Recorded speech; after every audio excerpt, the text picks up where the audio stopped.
him to find his spots, find the places where he can impact you guys, and how valuable do you think he's been as you guys have made this push now to 9 games over 500? I think he's been extremely valuable. When he excuse me, and clarity always helps performance. And so us inserting him into the starting lineup, it gives him a chance where the defense is not just focused on him. Him coming off the bench, there was times where they treated him like Brian. They know how he can definitely score at all 3 levels.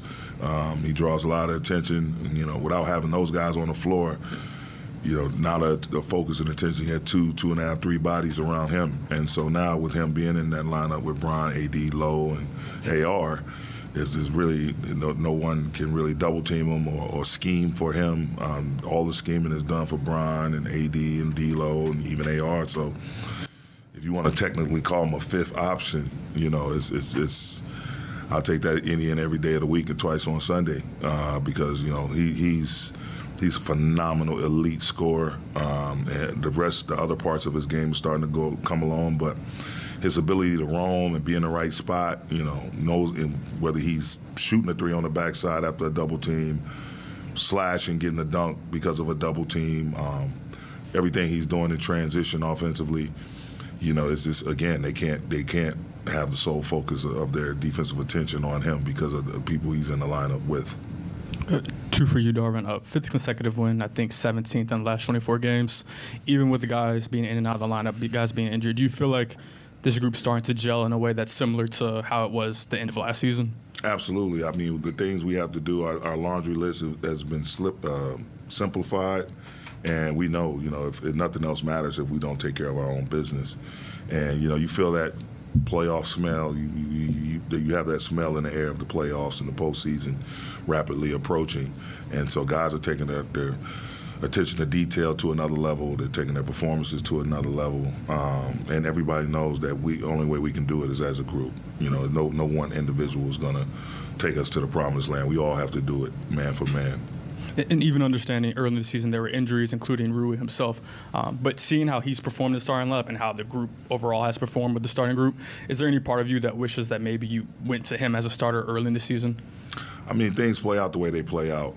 The same could be said, when you look and you go into different stretches of the season. And I think, whether it's injuries or lack of performance, if the guys struggle going through a tough stretch, it forces you to make different decisions, and you have to, activate different lineups and different schemes or whatever that you feel like in the moment that's going to help you get through whatever rough stretch you're going through.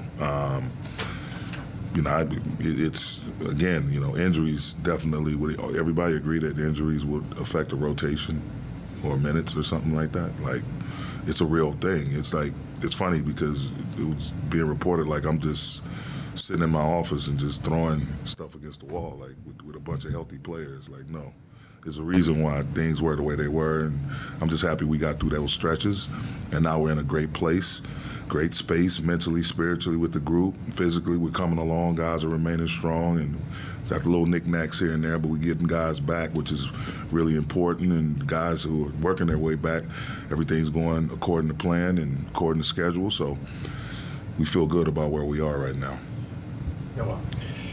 Darvin, with Rui and the way he was getting his threes tonight, how much of that was them kind of having to give something up defensively versus you guys specifically targeting, okay, if they're going to help from here, Rui needs to be in this spot? Like, what was that kind of balance in trying to find him?